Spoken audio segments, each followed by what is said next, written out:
ตื่นเช้ามาเราก็ต้องหวีผมมาไปแอมาหวีผมนี่มา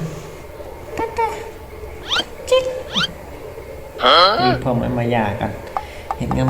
มๆกันเนาะเอ้ยเรียบละเดี๋ยวหวีผมให้มายาก่อนนะเราค่อยไปลิ้นหน่อยเนาะ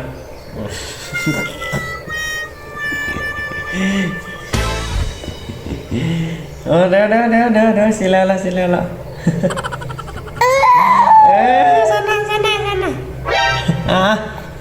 วีซะ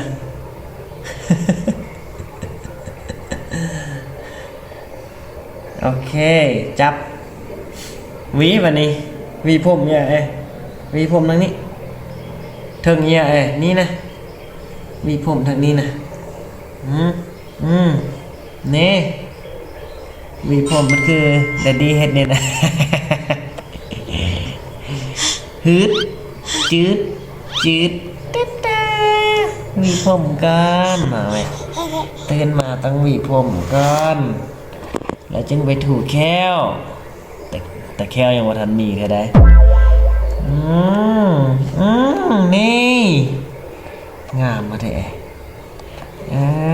วีผมกันผู้เบ้าจึงมักคันบ่วีผมเนาะผู้เบ้าบ่มักเนาะ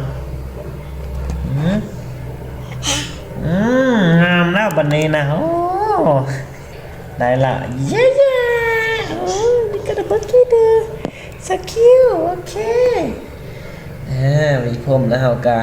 แต่งหน้าบัดนี้แต่งหน้าแล้วเฮาก็ทาสติกน้ำแดงเนาะไปเกี่ยมเป็นเลาะได้ละบัดนี้ตื่นมาได้เวียกนึงละ สีผิวคือต่างอยู่แท้ว่ะ